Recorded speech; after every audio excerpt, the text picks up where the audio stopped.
बोले सदगुरु महाराज की जय। बोले श्री प्राणनाथ प्यारे की जय। वंदो सदगुरु चरण क्यों करूं मैं प्रेम से प्रणाम। अशुभ हरण मंगल करण श्री देव चंद्र जी। श्री प्राणनाथ निज मूलपति श्री महराज सुनाम। तेज गुरु श्यामा जुगल को पल पल करो प्रणाम। मेरी भगवादा हरो राधन श्याम तुम्हारी। और सदगुरु महाराज की जय। सभी सुंदर साथ के चरणों में कोटि कोटि प्रणाम। दुख खाना दुख पीवना दुख हमारो आहार। दुनिया को दुख खात है तो दुख से भागत संसार। दुखी हम खाते हैं तथा दुखी हम पीते हैं, इस प्रकार विरह का दुखी हमारा, क्योंकि इसके द्वारा हमारे आत्मिक सुख का मार्ग खुलता है। दुनिया दुनिया के जीवों को दुख सताता है, इसलिए हर प्राणी दुख से दूर रहना चाहता है। जैसे कि आंटी रामरतन दास जी महाराज जी ने अपने मतलब चलते फिरते उठते बैठते और मतलब धाम धनी जी की सदगुरु महाराज को प्राप्त करने के लिए उन्होंने ना सुख देखा ना दुख देखा, बस अपने परमात्मा में लगन से चलते रहे। नु परमात्मा को पाना है पाना है। तो उस विरह के कारण उन्हें प्रेम प्रेम हुआ। तो विरह से ही और प्रेम से ही हम आज सदगुरु महाराज को पा सकते हैं। अगर दुख भी मिल रहा तो उसमें भी धनी की कृपया से ही हमें दुख मिल रहा है, राजा जी की कृपया से। और उसी दुख से हमें विरह विरह से ही हमें प्रेम होगा। और जैसे कि तामसी सखियों ने दुख दुख देखने के लिए तीसरे ब्रह्मांड की इच्छा करी थी, तो फिर उन्हें दुख ही मिला। दुख के कारण विरह हुआ, विरह में ही हमने राज श्यामा जी को प्राप्त किया। और बस आंटी आप बता दो आगे। क्लियर तो हो गया ये। और कुछ जी बात, कुछ और भाव है तो बताइए। जैसे क्लियर हो गया, 15वीं चौपाई एक केवल आती है ना, एक ही चौपाई है। जी। और जैसे कि संसार में ये दुख आता है, लोग बाग दुख को ही मतलब ये सोचते हैं, दुख आता है सुख आता है उसमें ही हम भगवान को दोषी ठहरा देते हैं। सुख आया तो नो हे भगवान तेने कितना अच्छा कर दिया, दुख आया तो हे भगवान तेने इतना वो कर दिया। तो मतलब संसार के लोग ये सोचते हैं। तो हम्म, इससे ही हमें जब सुख मिलेगा दुख मतलब दुख मिलेगा, उससे हम राज्य को हम प्राप्त कर सकते हैं। उसी दुख के कारण हमें विरह के अंदर प्रेम मिलेगा राज्य का, जिससे हम हमारा आत्मिक सुख का मार्ग का रास्ता खुल जाएगा। बिल्कुल, बहुत अच्छा बताया है ना। बहुत देखो सुंदर शाह जी, बिल्कुल संसार से विपरीत है नहीं है। हाय महाराज जी वेद कहते हैं, है ना, संसार से बिल्कुल विपरीत है। लोग बाग सत्संग में क्यों आते हैं, संत महात्माओं के पास में क्यों जाते हैं? कि हमारा कोई दुख है, वो दुख दूर हो जाए, है ना। और बस हम हर पल कुछ ना करना पड़े, सुख में हमारा जीवन कि अच्छा खाना पीना हो, अच्छा रहना हो, अच्छा घर हो, अच्छी नौकरी हो, सब कुछ अच्छा हो, है ना। लेकिन यहाँ देखिए क्या कह रहे हैं कि इंद्रावती की दुख ही हम खाते हैं और दुख ही हम पीते हैं। तो यहाँ सोच सकता है बाहर के लोग सोच सकते हैं अरे भाई कैसे दुख की बात कर रहे हैं। लेकिन ये दुख कौन सा है दशा जी? ये दुख है जो परमात्मा की याद आए खाते पीते रहते होते हैं, ना कि माया में बिल्कुल भूल कर मरल कर परमात्मा को भूल जाए। तो इसलिए कह रहे दुख हमारा आहार है। औरन को दुख खाना है, यानी दुनिया को तो दुख खाता है, तो वे दुख के भागत संसार। वे क्या करते हैं, सब जगह भागे फिरते हैं कि हमारा दुख दूर हो जाए, दुख दूर हो जाए, दुख दूर हो जाए। लेकिन जब तक परमात्मा नहीं मिलेंगे तो क्या दुख दूर होगा? नहीं हो सकता। तो इसलिए महाराज जी हमें यही समझाना चाह रहे हैं कि संसार की दीख पर मत चलिए, इससे अलग हटकर अलग नजरिए से देखिए कि दुख जो सबको खाता है तो सब दुख के मारे भागे फिरते कि हमारा दुख दूर हो जाए। लेकिन जो तुम्हें दुख मिल रहा है उस दुख को तुम अलग दृष्टि से देखो, कन्वर्ट कर दो उसको, कि ये दुख जो मिल रहा है मुझे धनी की मेहर से मिल रहा है, और इस दुख से ही मेरे अंदर मेरे परमात्मा के प्रति विरह प्रकट हो, और फिर विरह से परमात्मा मिल जाएंगे और हमेशा हमेशा के लिए दुख खत्म हो जाए। तो दुखों का आना इसका मतलब उनका अंत होना है, यानी ना समझता। और यहाँ अगर हम थोड़े से क्षणिक सुखों को दूर करवा ले, लेकिन फिर भी सबसे बड़ा दुख आवागमन का दुख तो फिर भी लगा रहेगा। भाई मानव जीवन में ही हम थोड़ी सी कुछ भी सुविधाएं करके तो दुख को दूर किया जा सकता है, लेकिन और अन्य योनियों में कैसे दुखों को दूर करें? और ये दुख थोड़ा सा मिल जाता है तो इससे अखंड मुक्ति मिल जाती है, जो जन्म जन्मांतर से दुखों से छुटकारा मिलता है। इसलिए कह कि झूठा दुख उस अखंड सुख की बराबरी नहीं करता।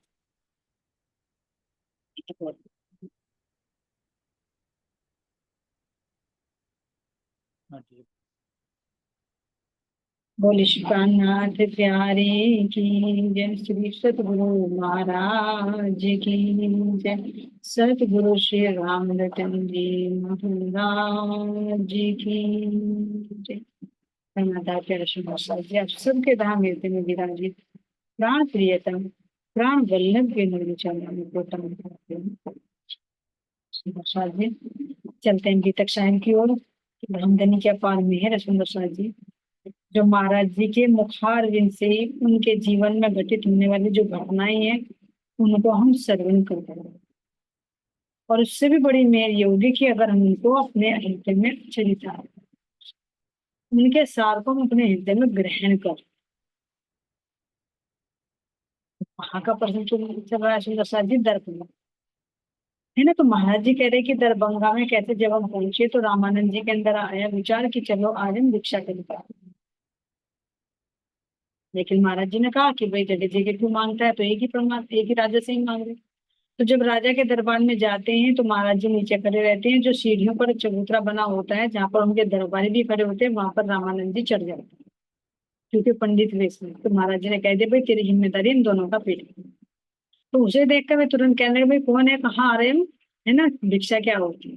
तो ऐसे शब्दों को सुनकर रामानंद तो चुप हो जाते हैं, लेकिन महाराज जी उसका जवाब दे देते हैं, किसको, इनडायरेक्ट रूप से रामानंद को संबोधित कर, कि भाई तुझे यहाँ पता नहीं है कि ये महाराजाओं के जो चमचे होते हैं इनको नहीं पता भिक्षा का क्या होता है, इनके यहाँ झाड़ू लगाओ काम करो तो तुम्हें पैसे मिलते हैं, अब यहाँ से तुम वापस आ जाओ।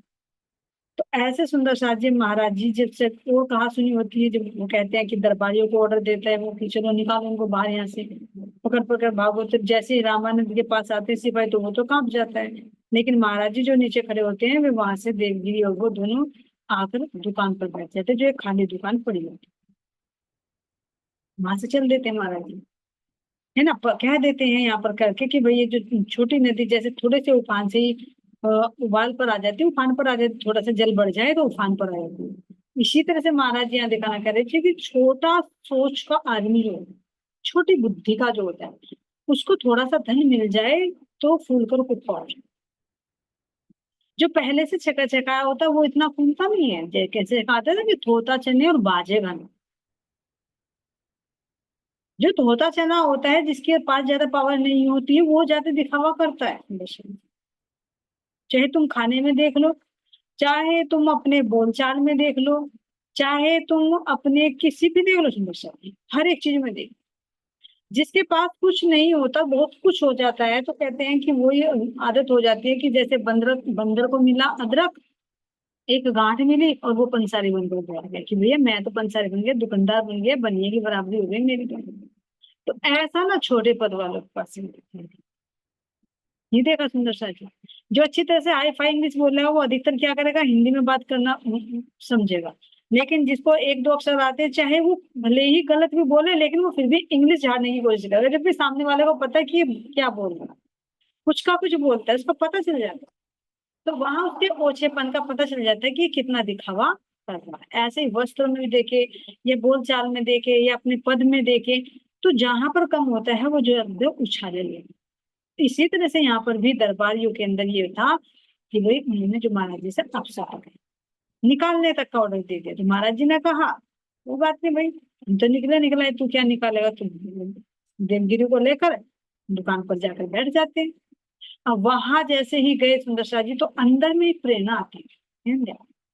एक हमारे अंदर एक आत्मा होती है, एक होता है जीव जो मन के साथ में क्रिया करता है, लेकिन अंतर आत्मा ना कभी भी गलत संदेश नहीं पहुंचाती। तो जैसे महाराज जी वहां आ जाते हैं तो वहां और भी जमात थी, महाराज जी ने कहा जमघट लग गया, और भी साधु महात्मा थे, तो सबने देखा भाई कैसे उन्होंने अपमान किया। तो यहाँ जो आसपास के लोग थे उन पर भी बहुत प्रभाव पड़ा, तो वे महाराज जी के लिए कुछ मिठाइयां लेकर, क्योंकि उनके दिल में भी यही था कि भाई शायद ये कुछ मांगने के लिए आई हैं, राज दरबार से इन्हें नहीं मिला तो चलो हम दें। ये तो देवगिरी थे और महाराज जी थे, तो गांव जो आसपास के लोग थे कुछ साधु महात्मा भी थे, तो वे क्या करा महाराज जी के लिए मिठाई लेकर आते हैं, लेकिन महाराज जी क्या कर देते हैं, उनको मना कर देते हैं। पहले तो क्या था, उन्होंने अपना अपना घर ले जाना चाहा भाई, जब राज दरबार से निकल गए तो भाई जिसको पहचानती वो तो अपने घर ले जाना चाहेगा, और भी अन्य देखा देखी कर लेते कि भाई चलो हमारे घर चलो, लेकिन महाराज जी ने मना कर दिया कि हम कहीं नहीं जाने वाले। तो फिर कुछ लोग आते हैं वहीं पर महाराज जी के लिए मिठाइयां लेकर आते हैं, लेकिन महाराज जी ने तुरंत मना कर दिया कि भाई कोई हम भूखे नंगे नहीं है। ध्यान देना क्या कह रहे हैं महाराज जी। हाँ, ले आए, क्या कह रहे हैं, कोई लड़ो मत आपस में, हम भूखे नहीं हैं भूले हैं, यह मत जानो दुनिया के टुकड़े चुभते फिरते हैं। कह रहे आपस में मत लड़ो भाई, तुम जो लड़ रहे हो कि हम लेकर जाएंगे महाराज जी को, हम लेकर जाएंगे, तो लड़ो मत। हम भूखे क्या है, हम भूले क्या। जैसे अभी हमारे परिणीता सखी जी कह रही थी कि ऐसा लग रहा है जैसे भुलवनी में, रियलिटी में हम भुलवनी में ही बैठे। ये परम धाम की दूसरी भूमि पर जो हमारी भुलवनी है, उसी की नकल में तो भुलवनी बनी है यहाँ पर। हम भुलवनी में ही बैठे हैं। कभी होश आ जाती है, फिर भूल जाते हैं, फिर घर को अपना समझ लेते हैं, फिर क्या ना, भूले हुआ कैसे हो जाता, पागल हो जाता। तो पागल जैसी तो स्थिति है, पल में गावे पल में रोवे, पल में गीत विरह के गावे। तो महाराज जी कह रहे भैया हम भूखे नहीं है, हम भूले हुए हैं। यह मत जानो दुनिया के, तुम ये सोच रहे हो कि हम राज दरबार में टुकड़े मांगने के लिए, भीख मांगने के लिए, तो हम दुनिया के टुकड़े चुगते नहीं फिरते हैं यहाँ पे। भले हम भूले हुए लेकिन फिर भी अपना स्वाभिमान, सतगुरु साहब। अब कह रहे हैं यहाँ पर, ले आए पकवान मिठाई कुछ सज्जन हम लोगों को, हमने कुत्तों को जानिब संकेत किया इनको दे दो। तो मिठाई लेकर आए, इस भाव से लेकर आए। अरे ये महात्मा जी, ये साधु जी राज दरबार में आए थे, है ना, भिक्षाटन के लिए, और देखो दरबारियों ने कैसा व्यवहार किया, ये भूखे होंगे, है ना, प्यासे होंगे, तो चलो हम मिठाई लेकर चलते हैं। तो महाराज जी अगर भूखे होते तो ग्रहण भी करते, लेकिन यहाँ पर देखो सुंदर साथी, अंतर समझना है। एक जगह वो तेली था जो मक्खियों से लगी हुई, छिपी हुई मक्खियां थी, उस जलेबी को लेकर आया, तो वो भी महाराज जी ने स्वीकार। और इधर ये लोग मिठाई लेकर आ रहे हैं। तो महाराज जी क्या कह रहे हैं, भैया ले आए मिठाई, लेकिन हमने कहा ये कुत्ते हैं, भाई वो देखो कुत्ते। हम किसी के टुकड़े चूमते नहीं फिरते, उनको मिठाई लेकर आए। ऐसा क्यों आपने विचार कर। उस तेली ने पहचान कर ली थी महाराज जी के, और अंदर में ये भाव था कि मैं कुछ ना कुछ अपने सतगुरु को दूं। ये नहीं कहा था, सोचा था उन्होंने कि इनके पास कुछ खाने के लिए नहीं है तो मैं इनको दूं। एक सेवा भाव था, एक दीनता थी कि मैं कुछ सेवा में हाजिर कर सकूं, जिससे मेरे सतगुरु ग्रहण कर ले, मैं धन धन हो जाऊं। लेकिन यहाँ जो ये लोग मिठाई लेकर आए हैं, इसको क्यों फेंकवा रहे हैं, ये तो साफ सुथरी है। इनके अंदर भावना हो, क्या कमी है भावना में, अब ये लेकर आए कि भैया ये तो भिक्षाटन के लिए आए थे, और इन्हें तो बेचारों के पास कुछ नहीं है, चलो हम मिठाई दे देते, बेचारों का पेट भर जाए। ध्यान देना समझ। तभी तो महाराज जी ने कहा हम भूखे नहीं भूले हैं, हम किसी के टुकड़े चुगते नहीं फिरते। तो बहुत माइन्यूट है, तुम बस इस पर चीज पर ध्यान फोकस करना, भाव में करो। भाव में डिफरेंस है। तेली का भाव क्या थे कि मेरे सतगुरु तो पूर्णात्मा है, सर्व समर्थ है, मैं कुछ दूं और वो कुछ समर्पण कर ले तो मेरा अवभाग्य होगा। और यहाँ पर भाव आ रहा है दीनता का कि भाई इनके पास बेचारों के कुछ नहीं है, वहां से धक्के देकर निकाल दे इन्हें, चलो हम लोग अच्छे अपने घर लेकर चले। लेकिन महाराज जी घर भी नहीं रहे, नहीं तो घर भी जाते हैं सबके बुलाने से। और यहाँ अगर मिठाई लेकर आए तो भी महाराज जी स्वीकार नहीं करे, तो क्या रीजन है, भाव को। जो हम कह देते हैं ना, अरे बेचारे, बहुत से देखे मैंने, भगवान को बेचारा बता, कोई अपने घर में बाल मुकुंद रखते हैं, उनको कह देते हैं अरे बेचारों की कर लेते हैं सेवा, हमारे बड़ा अजीब लगता है, कितनों को टोक चुकी। अरे भाई बेचारे क्यों, वे लाचार हैं क्या, वे अपाहिज हैं क्या, वे लूले हैं क्या, वे गूंगे हैं क्या, बहरे हैं क्या, वे उनके पास कुछ है नहीं क्या, गरीब है क्या, जो तुम्हारे देह से पूर्ति होती, बेचारे क्यों कहते हो तुम लोग।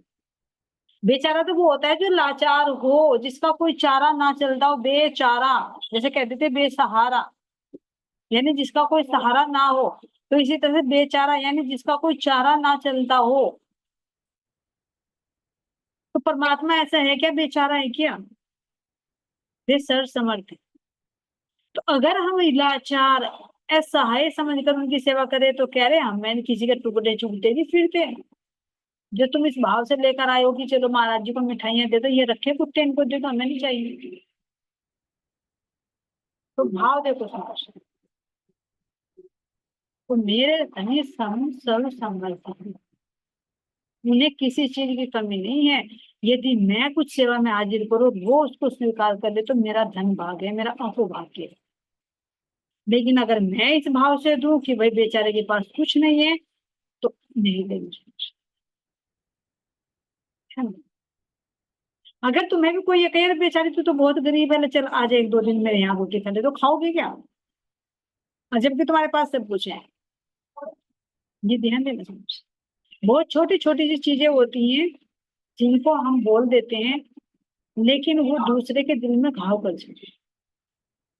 देखा, लौकिक व्यवहार में सबका लेना देना होता है ना, हो जाता है। जो मेरे साथ में घटित हुआ, मान लीजिए कोई भाव है, प्रेम से संबंध है, भाई लेना देना है, कुछ भी है। अगर हम दे रहे हैं, तुम्हें देने के लिए कोई यार तुम कहे अरे क्या लेकर आई तू, मेरे तो फ्रिज में भरी पड़ी है मिठाइयां, तू ले जा मेरे से। अब सोचे तुम्हारे पे क्या हुआ। क्या तुम इस भाव से गए कि भाई इसके घर में नहीं है? विचार करो। तुम्हारे घर में कोई है, जैसे बांट देते तुम दशा जी आपस में, तो अगर घर में नहीं है तो किस भाव से देते? क्या इस भाव से देते हैं भाई उसके घर में नहीं है, उसके घर में नहीं है, हम प्रसाद बांटते हैं, दीपावली होली हुई, दीपावली कुछ भी होता है, कुछ बांटते थे, लेना देना होता है, उससे प्रेम भाव बढ़ता है।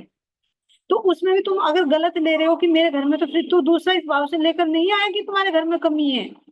उसे भी पता ऑलरेडी कि मेरे से ज्यादा तुम्हारे घर में हो सकती है, लेकिन तुम पहले ही ऐसे टोंट मार रहे हो कि अरे कहाँ से ले आई तू, क्यों ले की क्या जरूरत थी, मेरे घर में तो फ्रिज में भरी पड़ी है, तू ले जा यहाँ से। तो वो कहाँ लगा सकते। और अगर उसी बात तुम कहते भाई ठीक है, अच्छा बड़ा स्वादिष्ट लग रहा है तेरे घर का, ठीक है देख मैंने भी बनाया, देख तू भी चल कर दे, है ना। तुम्हें रिटर्न करना तो वापस मिलते ना, तुम्हें अच्छा प्रेम भाव बढ़ेगा, संबंध बढ़ेंगे।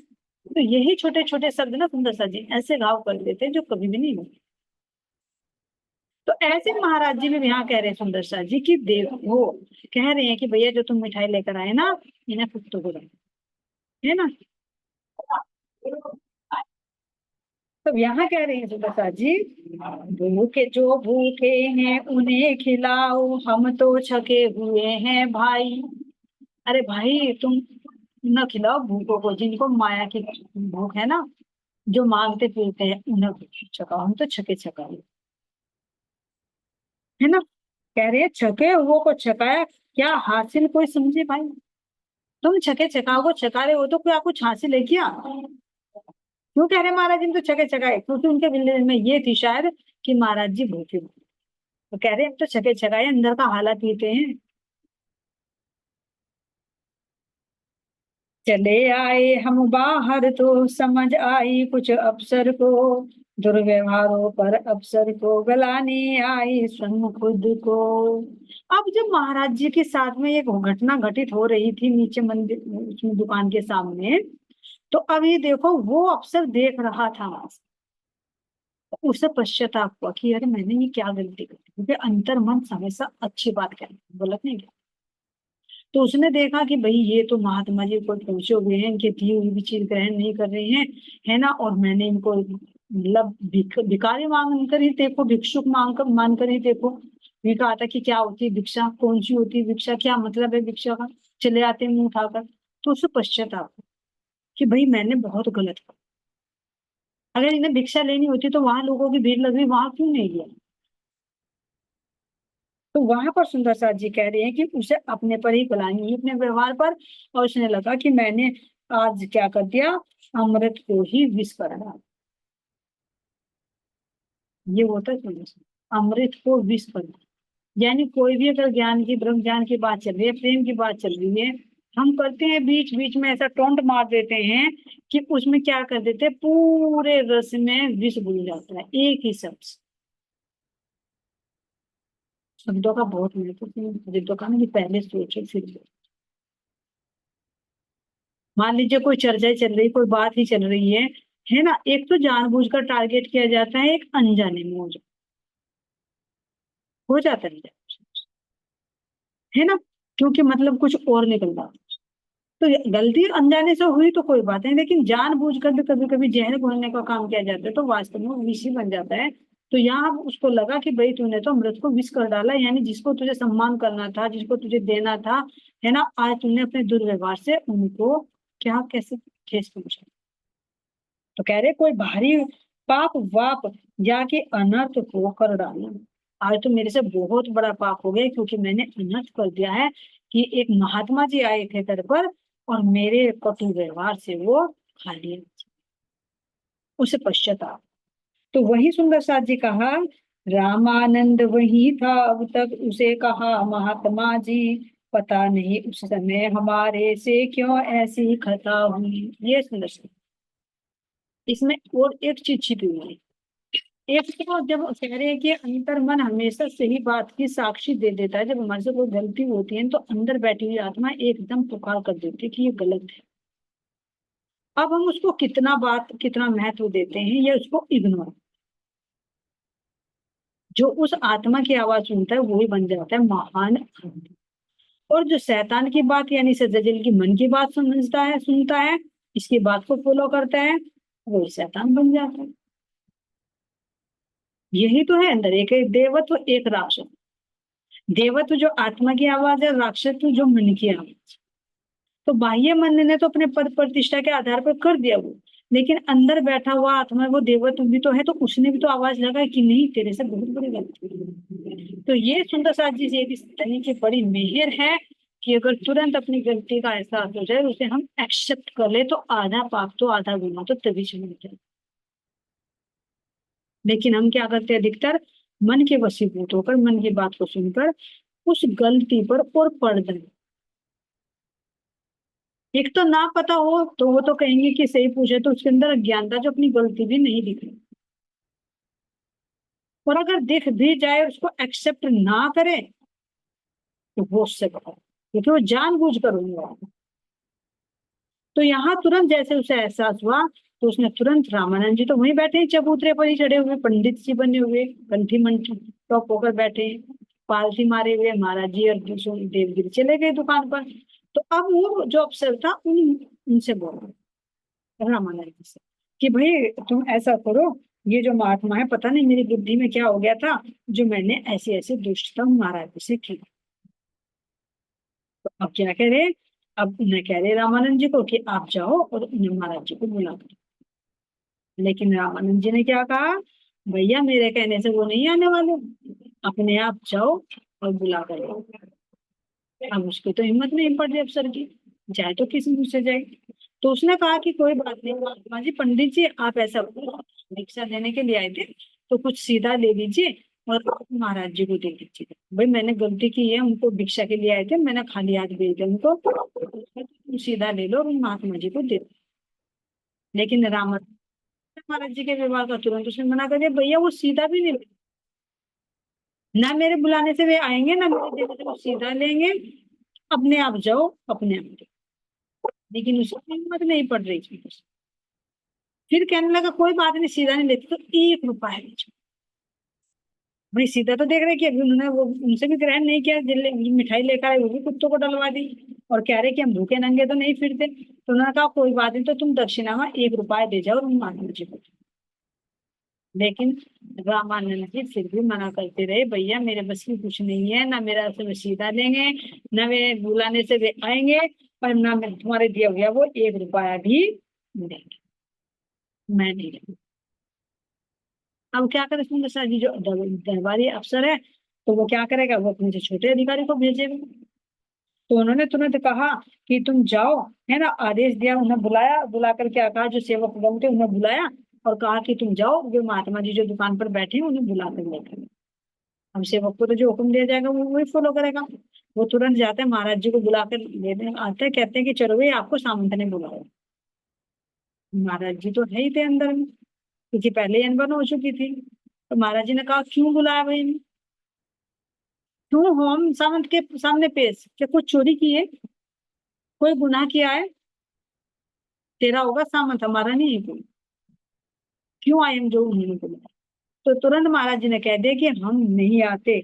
और यहाँ तक के कहते हैं कौन है सुंदर साथ जी, कह रहे हैं यहाँ पे दाता नहीं विधाता नहीं वह कौन बता है यह सामंत, हम क्या जाने किस बंधन को कहते हो तुम सामंत। अब ये कह रहे कि भैया हम कोई चोर नहीं है ना, कोई चोरी नहीं की, कोई गलत शब्द नहीं किया, किसी को मारा नहीं, कुछ उठाया नहीं, तो क्या हमें सामंत क्यों बुला रहा है? क्या सजा देगा? कुछ क्या सूली पर चढ़ाएगा वो हमें? है ना? कौन है ये सामंत? कह रहे कि कोई तुम्हारा दाता है, दाता है, कौन है सामंत? या कोई वन मानुष है? हम नहीं जानते इस वन मानुष को। वन मानुष को मतलब जो जंगलों में रहने वाले मनुष्य होते हैं, जिनके अंदर कोई शिष्टाचार संस्कार नहीं होते। उसने ऐसा व्यवहार किया। तुमने कहा कि किस वन मानुष को कहते हो तुम सामंत? हम नहीं जानते, है ना। भाग यहाँ से हम नहीं जाते, हमसे ज्यादा सर मत मार, कर ले अपना जो जी चाहे, ले जाओ चाहे हथियार, ले आओ चाहे हथियार, भाग जाओ यहाँ से, हमें नहीं आ रहा। किसको कह रहे हो तुम सामंत हो? मत, हम नहीं जानते, है ना। और जो तुम ज्यादा सिर मत मार हमारे सिर, जो तुझे करना वो कर ले, तेरा बस चलता हो तो जाके तू हथियार भी उठा के कर ले, जो तुझे करना, हम नहीं आएंगे। अब वो सेवकगण तो बोलता है महाराज जी आप इतनी जिद क्यों कर रहे हो, है ना। उसने अपनी गलती का पश्चाताप किया, आप चलिए ना, बुला रहा है वो। और देखो आपके साथी जो वो है वो रामानंद जी, वो भी तो वहीं बैठे हैं, तो आप भी चलो, आपको भी साथ में दक्षिणा दे दी जाएगी। तो अब सुंदर साथ जी क्या कह रहे हैं यहाँ पर, अपना साथी क्यों होता, क्या मतलब अपना इनसे, वह अपना कर्तव्य कर रहा, हम अपना करते फिरते, जाओ हमारा कोई न साथी, कोई न संबंधी अपना, बंधन में सामंत तुम्हारा होगा हम नहीं कह देना। कह रहे हैं कि जब उन्होंने कहा कि तुम्हारा साथी वहीं बैठा है, तो महाराज जी ने कहा कि मेरा साथी ही नहीं कोई हुआ, मुझे नहीं उससे मतलब है, मेरा कोई साथी नहीं है ना, मेरा उससे मतलब है, वो अपना काम कर रहा है, मैं अपना काम कर रहा हूँ। भैया उसे भिक्षा मांगनी थी, वही लेकर आता है यहाँ की, चलो भिक्षाटन के लिए, तो वो अपना काम कर रहा, बैठा वहां पालथी मारे हुए पंडित बना हुआ, और मैं अवधूत फिर रहा हूँ एक लंगोटी में। मैं अपना काम कर रहा हूँ, जो धनी का हुक्म वो बजा रहा हूँ, वो अपना काम कर रहा है, उसे जो करना है, तो मेरा कोई अपना साथी नहीं है। और बंधन में सामंत के तुम होंगे, मैं किसी के बंधन में नहीं हूँ, मैं नहीं जाने। इतना तपा कर भैया वो क्या करता है बेचारा सिपाही, वो तो चुपचाप चला गया वहां पर। और जाने के बाद फिर क्या कह रही है, कुछ क्षण बाद रामानंद हमें भी मिल गया वहां आकर के। अब वहां से जब महाराज जी नहीं गए तो रामानंद क्या करे, वो भी बिना कुछ लिए ही वापस लौट आया और महाराज जी के पास आ गया। अब यहाँ से सुंदर साथ जी दीक्षा तो नहीं मिली, लेकिन ये दिखाया, इससे शिक्षा ये मिली है कि देखो, जिनके हम ये सोचते हैं कि बहुत ऊंचे ऊंचे आदमी होंगे, बहुत पद प्रतिष्ठा वाले होंगे, उनका स्वभाव भी किस प्रकार का हो। तो यहाँ महाराज जी कह रही हैं, इस प्रकार हमने दरभंगा के राजा को परखा। क्या परखा?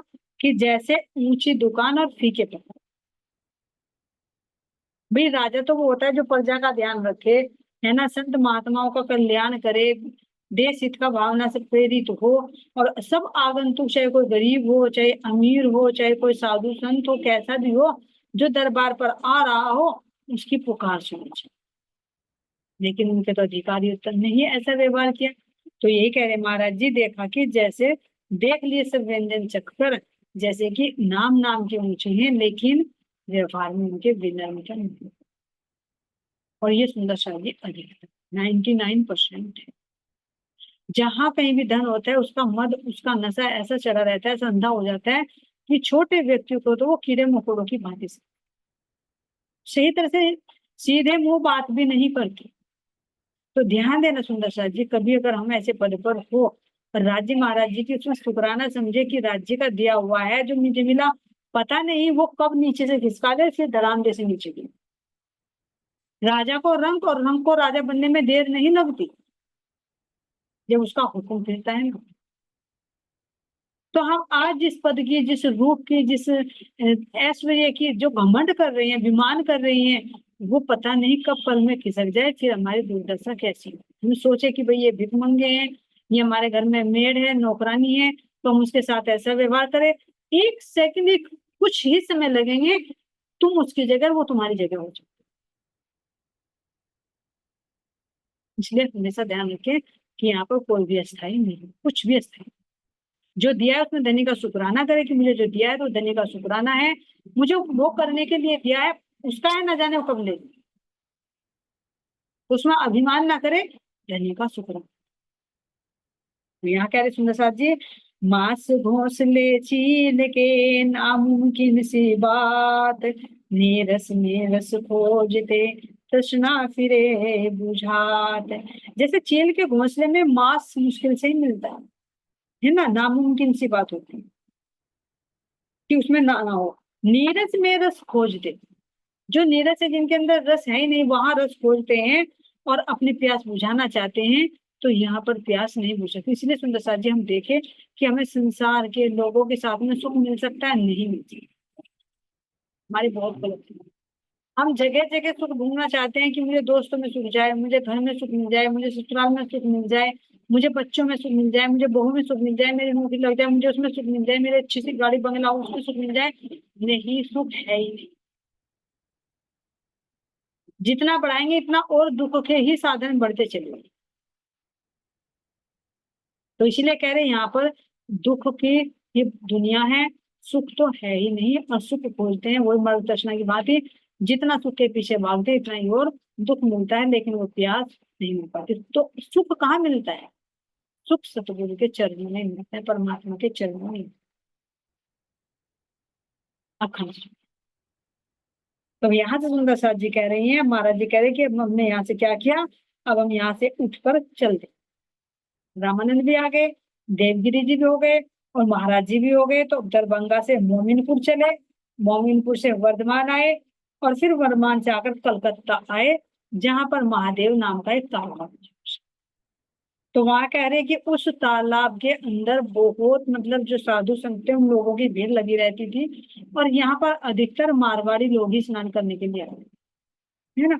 अब यहाँ महाराज जी कह रहे हैं कि इसका जल बहुत ही निर्मल था, है ना, और कलकत्ता के जो लोग थे वे नित्य कर्म करने के लिए इसी में आते, यानी सुबह को जैसे स्नान हुआ, फिर पूजा पाठ की, तो इसी में आते थे सुंदर साहब जी, जिसका नाम महादेव तालाब।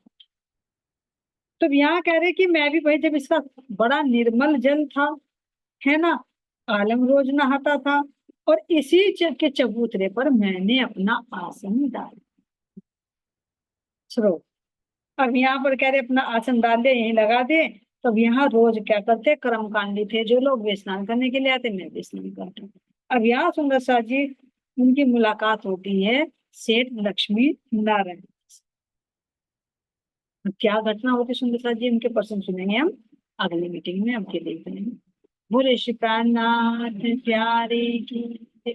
श्री सतगुरु महाराज जी की जय। सतगुरु श्री रामचंद्र जी महाराज की जय। सर्वे सुंदर साथी की। सभी सुंदर के चरणों में कोटि कोटि समस्या जी को त्रुटि तो माफ करते रहेंगे। आप सभी के चरणों में बारंबार कोटि कोटि